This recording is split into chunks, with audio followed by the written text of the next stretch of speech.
Halo, Halo bro, bisa minta tolong nggak? minta tolong apaan nih? Bikinin grafik dong. Hah?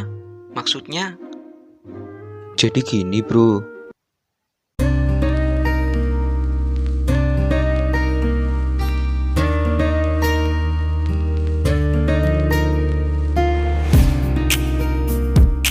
baik anak-anak, kuliah hari ini saya cukupkan. Sebagai kenang-kenangan, kalian saya beri tugas ya, membuat grafik dari data GDP. Cari grafik yang anti mainstream pokoknya ya. Nah, gitu. Oh, gampang itu. Gini solusinya. Lu buka channel belajar statistik. Nanti cari aja tutorial bikin grafik.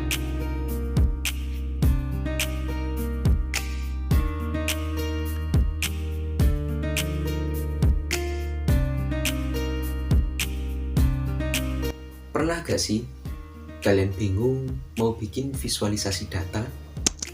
Atau kalian udah bosen sama grafik yang itu-itu aja? Kalau kalian pernah ngerasa kayak gitu, mungkin video ini bakal jadi jawaban atas masalah kalian. Tapi sebelum itu, jangan kemana-mana ya, setelah yang satu ini.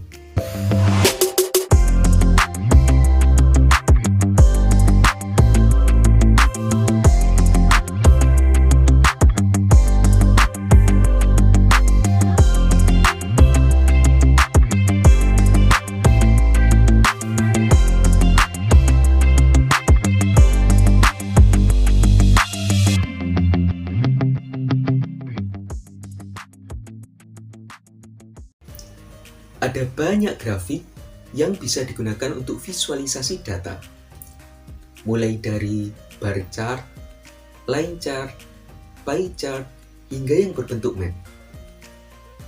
Dan nggak menutup kemungkinan juga akan ada lebih banyak inovasi grafik lagi untuk visualisasi data. Nah, salah satu grafik yang bisa dibilang cukup simple, keren, dan mudah dipahami tapi masih jarang digunakan adalah tree map. Contohnya adalah seperti ini.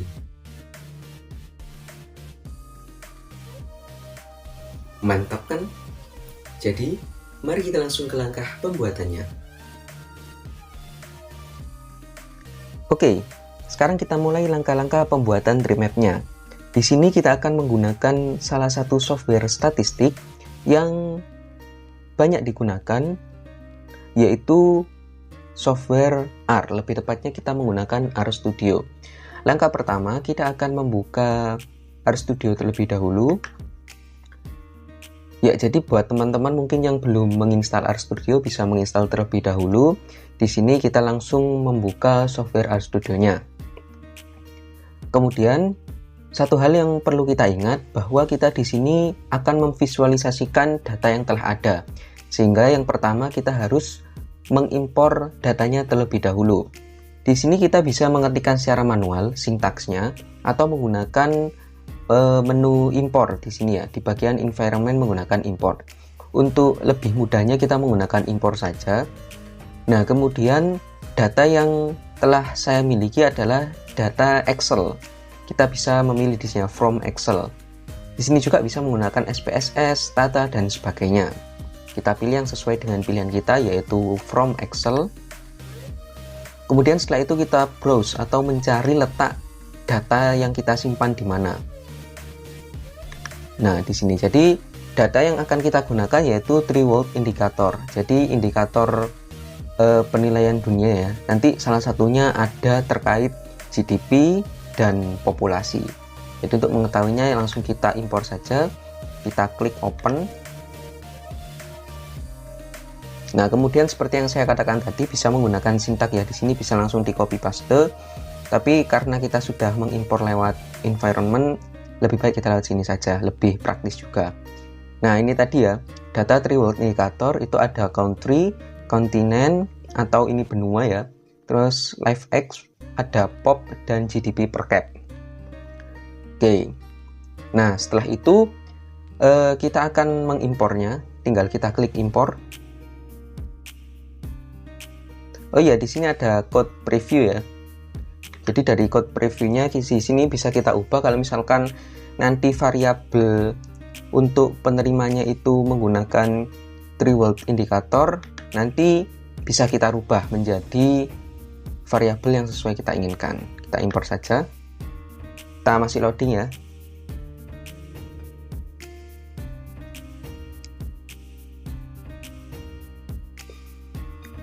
Oke, setelah jelas ya. Ini X3 World Indicator. Ini merupakan variabel yang kita miliki ya. Tadi kita langsung view juga di sini sintaknya. Library read Excel, kemudian X3 World Indicator itu isinya file tadi, kemudian kita view. Isinya seperti ini. Ada country, continent, life, populasi, dan GDP per kapita. Oke, kemudian kita langsung saja ya. Yang pertama langkah-langkahnya di sini adalah kita memerlukan sebuah library, yaitu library yang kita butuhkan bernama tree map. Jadi kita ketikkan saja library, yaitu tree map. Nah, berhubung di sini saya sudah memiliki library tree map, jadi bisa langsung kita ketikkan saja ya library tree map. Nah, untuk teman-teman yang belum memiliki library-nya bisa diinstal melalui sini ya, bagian package, kemudian di bagian install. Nah, ini masih loading ya. Kalau misalkan teman-teman belum memiliki library tree map, itu bisa menginstal melalui menu demikian. Nah, kemudian di sini nanti tinggal ketikkan saja tree map gitu ya, kemudian klik install. Nah, selama masa penginstalan biarkan saja, nanti bakal selesai sendiri. Karena kita sudah menginstal tree mapnya, jadi tidak perlu kita lakukan. Bagi yang belum, silahkan lakukan cara seperti ini, tinggal klik install. Oke, setelah library-nya kita masukkan, kemudian kita run. Setelah itu yang perlu kita lakukan adalah membuat variabel baru ya. Membuat variabel baru tempat kita meletakkan grafiknya. Misalkan kita beri nama variabel kita adalah grafik. Nah, variabel grafik ini adalah berupa tree map seperti yang kita ingat tadi. Jadi fungsinya kita tulis tree map. Nah, ini ada tree map. Kemudian kita kurung buka, otomatis langsung ada kurung tutupnya sendiri ya di RStudio ini. Nah, setelah itu langkah yang pertama adalah kita masukkan raw datanya atau data mentahnya.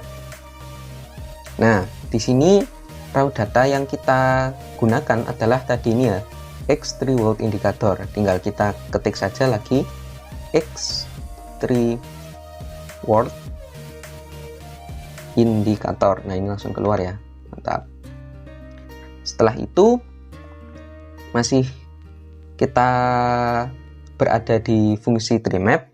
Setelah kita memasukkan raw data, kita perlu melakukan pengolahan datanya. Kita beri keterangan saja ya, pengolahan data.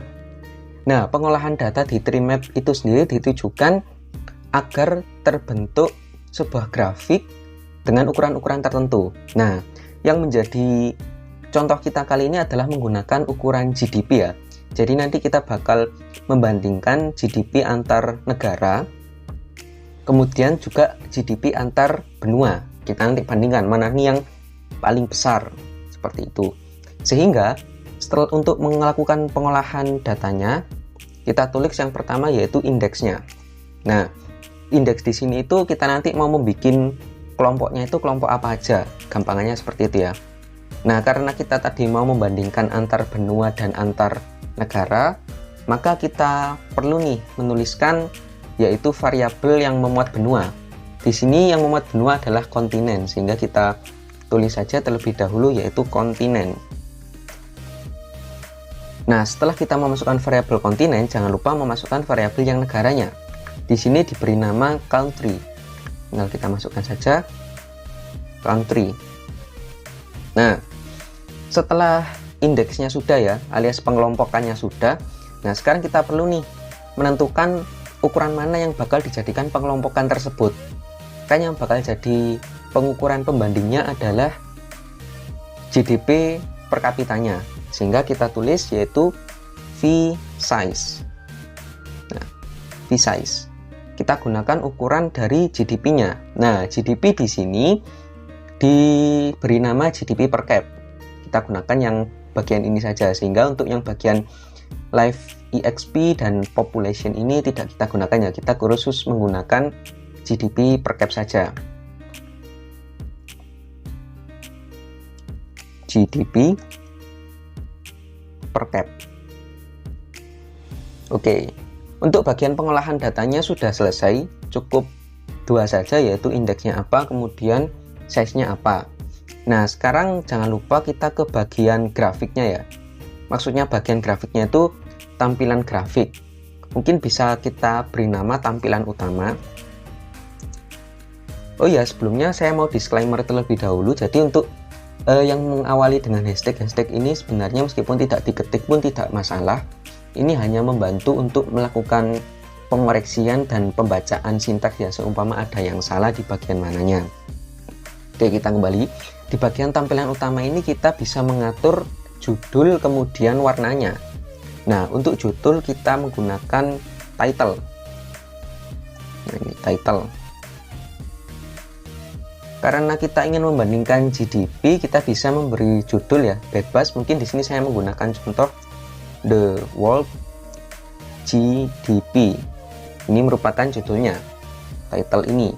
Kemudian setelah title-nya dituliskan, kita bisa menentukan warnanya yang nanti ada di dalam grafiknya. Kita menggunakan palet. Nah, karena untuk Trimap ini palet yang sering digunakan ya, di beberapa sumber itu menggunakan dark 2, jadi kita menggunakan dark 2 saja. Untuk teman-teman mungkin yang ingin nanti mencoba palet lain juga bisa dicoba-coba ya, palet apa saja yang kira-kira pas untuk Trimap seperti ini. Di sini kita mencontohkan menggunakan palet dark 2. Oke, dari sini bagian tampilan utama sudah selesai, dan untuk berikutnya kita bisa mengatur di bagian garis tepinya ya, atau istilahnya itu border. Karena ada banyak jadi border sini menggunakan bahasa Inggris ya. Nah, di bagian borders ini kita bisa mengatur warna dan ketebalan. Nah, untuk warna kita menggunakan border color atau border call saja. Di sini ketiknya. Nah, kita ingin menggunakan warna yang sekiranya bisa terlihat perbedaannya, bisa menggunakan di sini mencontohkan dengan hitam dan abu-abu. Jadi untuk yang nanti bagian luar yaitu hitam atau black, dan kemudian yang bagian dalam kita menggunakan abu-abu atau grey. Nah, cara menentukan luar dalamnya gimana? Kan kita di awal tadi untuk yang luar bagian kontinen ya, kemudian yang dalamnya itu ada country. Jadi di benuanya di dalamnya ada negara-negara. Begitu juga di sini. Berarti yang benua itu nanti bakal dibatasi garis warna hitam, yang negara bakal dibatasi garis warna abu-abu, seperti itu. Kemudian setelah warna bordernya kita tentukan, kita selanjutnya menentukan yaitu ketebalannya. Kita bisa menuliskan border LBDS gitu ya, untuk menentukan ketebalan ini, thickness of border lines. Jadi di sini juga ada keterangannya ya. Nah, untuk pembagi antar benuanya kita bisa menggunakan ketebalan 2, dan untuk pembagi antar negaranya kita bisa menggunakan ketebalan 0,5 saja. Oke, dari bagian border sudah selesai. Jadi di sini kita sudah mengatur 4 bagiannya, mulai dari memasukkan raw data, kemudian mengolah datanya, kemudian tampilannya, bordernya. Nah, sekarang yang jangan sampai dilupakan adalah bagian labelnya, atau nanti ada nama-nama negara dan nama-nama benua untuk mempermudah kita membaca grafiknya. Jadi bisa kita beri keterangan yaitu label yang banyak ya. Nah, di sini kita bisa mengatur font size-nya, kemudian warnanya, termasuk juga bentuk hurufnya nanti bagaimana. Nah, di sini kita mulai mengatur bagian font size-nya terlebih dahulu ya. Font size, nah di situ ada font size labels ya, langsung keluar sarannya. Nah, karena font size labelnya ini nanti ada benua dan ada negara, sehingga kita membuat dua ukuran ya. Untuk benua kita bisa beri ukuran 50 dan untuk negara kita bisa beri ukuran 10. Ini ukurannya menyesuaikan nanti ya. Misalkan teman-teman kurang pas bisa diedit nanti di tengah-tengah dalam run ini ya, setelah mengetahui outputnya. Kemudian setelah kita menentukan font size labelsnya, kita bisa menentukan font colornya, font color labelsnya. Nah, jadi untuk yang tulisan tadi kita bisa tentukan nih mau pakai warna apa. Nah, karena ada dua bagian ya, dan menurut saya nih yang paling bagus itu warna putih karena mudah dibaca ya. Jadi untuk yang benua putih, yang negara juga putih. Oke, setelah dari font color labels kita bisa menentukan bentuknya nih, bentuk dari font face labelsnya. Nah, seperti keterangannya font face labels. Jadi ini yang di muka saja, yang di depan ya. Istilahnya seperti tampilannya itu kita mau menggunakan font yang apa. Di sini kita menggunakan font yang pertama. Nah, sebenarnya juga bisa font yang kedua, ketiga, dan seterusnya, nanti bisa dicoba masing-masing. Di sini kita mencoba yang font pertama. Kemudian setelah font face labels kita bisa mengatur background labelsnya atau BG labels ya, mengatur backgroundnya. Kita di sini berharap bisa menjadi transparan ya. Jadi antar tulisannya itu bisa kelihatan depan belakangnya karena saling transparan. Atau dengan kata lain tidak ada backgroundnya gitu ya. Transparan. Nah, setelah itu kita juga bisa mengatur tata letak tulisannya nanti, mau di pojok kiri atas, pojok kanan bawah, atau tengah, atau di mana itu kita bisa mengaturnya, yaitu menggunakan align labels. Nah, di sini langsung keluar sarannya align labels. Nah, karena kita ada dua ya, kedua kita bisa menggunakan list. Yang pertama untuk mengatur bagian yang kontinen atau benuanya ini, kita bisa meletakkannya di bagian tengah, yaitu center, center. Kenapa kok perlu ditulis dua kali? Karena seperti yang saya katakan tadi ya, untuk tata letaknya di sini itu bisa pojok kiri bawah gitu ya, pojok kanan atas, sehingga ada dua, yaitu pojok dan bawah gitu, pojok kiri, pojok bawah, dan kiri. Kemudian setelah itu, setelah bagian yang kontinen, sekarang kita ke bagian country. Nah, untuk yang bagian country kita bisa meletakkannya di sebelah kiri atas ya. Jadi sebelah kiri yaitu left, jangan lupa diberi petik. Kemudian top yaitu atas, sehingga nanti untuk tulisan kontinennya ada di bagian tengah, dan untuk tulisan negaranya ada di pojok kiri atas, seperti itu. Jangan lupa terakhir diberi koma karena ini belum selesai. Nah, setelah itu kita bisa memberikan batasan untuk tulisannya ini melebihi kotak sampai berapa. Nah, di sini kita bisa tuliskan overlap labels ya. Kita beri batasan. Nilainya yaitu antara 0 sampai 1 untuk memberikan toleransi kelebihan di antara labelsnya. Tuh, kalau misalkan 0 berarti nggak di print tuh kalau misalkan kelebihan. Nah, untuk lebih baiknya kita menggunakan 1 ya, sehingga nanti bisa terlihat semua. Oke, seperti itu. Jadi di sini kita perlu mengatur 5 bagian utama. Yang pertama, di samping kita memasukkan datanya terlebih dahulu ya, yaitu memasukkan raw data dengan X3 World Indicator. Kemudian pertama mengolah data, yaitu kita menentukan indeksnya yang mau dibandingkan ini itu antar apa saja, antar benua dan antar negara. Untuk v-size-nya menggunakan GDP per cap, yaitu ukuran yang dibandingkan GDP-nya. Di bagian tampilan utama ini ada title yaitu judul dan palette yaitu warna nantinya. Kemudian borders ini itu garis tepinya, ukurannya, juga termasuk warnanya. Kemudian bagian labels itu menggunakan font size labelsnya berapa, kemudian warnanya apa, kemudian bentuknya seperti apa, backgroundnya transparan, kemudian posisi labelsnya itu bisa di tengah dan pojok kiri maupun nanti mau pojok kanan terserah. Kemudian overlap labels ini tuh seperti toleransi ya untuk tulisan yang bisa jadi lebih besar gitu. Oke, mungkin cukup singkat ya, cukup 20 baris.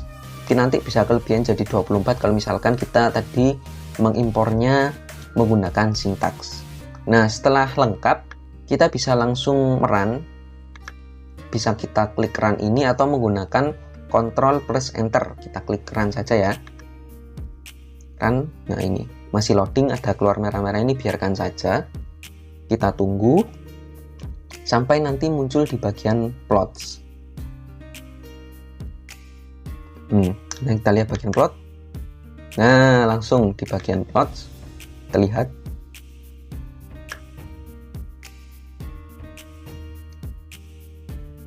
Terlihat remap yang sudah kita atur seperti tadi ya, yaitu ada the world GDP, ada Europe, kemudian ada Asia, ada Amerika, ada Afrika, ada Oceania. Untuk pingin lebih besarnya ya bisa di zoom aja ya. Nah di sini untuk yang kecil-kecil ini kan tulisannya nggak muat. Tadi kita toleransinya 1 sehingga untuk yang kecil-kecil ini tidak terlihat. Nah untuk interpretasinya dari tree map-nya itu sendiri, yang pertama di sini kita bisa mengetahui bahwa benua dengan GDP terbesar yaitu Eropa atau Eropa ya, Europe.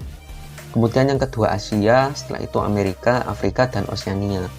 Duh, kenapa kok bukan Eropa, Amerika, Asia, Afrika, Oceania? Karena untuk membaca tree map-nya kita bisa melihat dengan garis yang sejajar ya. Karena di sini antara Eropa dan Asia sejajar di sebelah sampingnya, berarti setelah Eropa adalah Asia. Kalau misalkan tadi antara Eropa dan Amerika itu yang sejajar di garis bawahnya, berarti setelah Eropa Amerika, seperti itu. Kemudian untuk di tiap-tiap benua, negara dengan GDP tertinggi di benua Eropa adalah ada Norwegia. Kemudian di Asia ada Kuwait, di Amerika ada United States, di Afrika ada Gabon, dan Oceania ini ada Australia. Oh iya, sebagai disclaimer, untuk data GDP di sini adalah data contoh ya, sehingga kita tidak mengacu data tahun berapa, tapi ini sebagai contoh saja. Karena untuk raw datanya tadi tidak disebutkan juga itu berasal dari tahun berapa. Sehingga ini bukan patokan ya, negara sekarang yang paling tinggi GDP-nya itu belum tentu, karena ini tidak ada keterangan tahunnya tadi. Kemudian kita lanjutkan terkait interpretasinya di Eropa. Nah di Eropa ini kan ada Norwegia, Irlandia, Switzerland, Netherlands seperti ini ya. Nah ini urutannya adalah Norwegia, Irlandia, Switzerland, dan Netherlands. Baru setelah itu Iceland, Austria, Denmark, Sweden. Tuh. Kenapa? Karena seperti yang membaca Eropa dan Asia tadi ya, kita lihat yang garis lurusnya itu di sebelah mana. Di sini kan antara Norwegia, Irlandia, Switzerland, dan Netherlands berada dalam satu garis lurus. Berarti mereka ini itu berada dalam urutan yang saling terurut ya, dari besar ke terkecil. Seperti juga Kuwait dan Singapura ini dari besar ke terkecil. Nah, contoh yang ke samping yaitu seperti United States dan Kanada. Ini kan saling ke samping ya, karena mereka sejajarnya ke samping. Nah, di sini berarti setelah United States, Kanada, baru Puerto Rico. Seperti itu cara membuat tree map menggunakan RStudio, termasuk juga cara interpretasinya. Untuk sintaksnya bisa dicoba-coba terkait mulai dari cara memasukkan, pengolahannya, hingga labelsnya. Untuk ukurannya bisa menyesuaikan keinginannya, juga termasuk warnanya. Mungkin seperti itu langkah-langkah dalam membuat tree map di RStudio. Cukup dengan 20 baris jika datanya sama. Dan yang penting adalah kita harus teliti dalam peletakan tanda koma ya. Jangan sampai ada yang kurang nanti menjadi error. Seperti itu. Sekian cara membuat tree map menggunakan RStudio. Nah, itu tadi langkah-langkah pembuatan tree map di RStudio. Semoga video ini membantu dan memberikan manfaat kepada kalian. Jangan lupa like, share, dan subscribe channel Belajar Statistik. Tunggu juga video-video berikutnya. Terima kasih.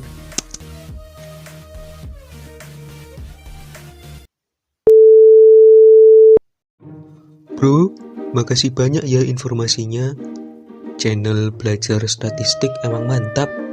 Aku jadi paham cara bikin visualisasi data yang keren dan simple. Yoi, siap. Sama-sama, bro.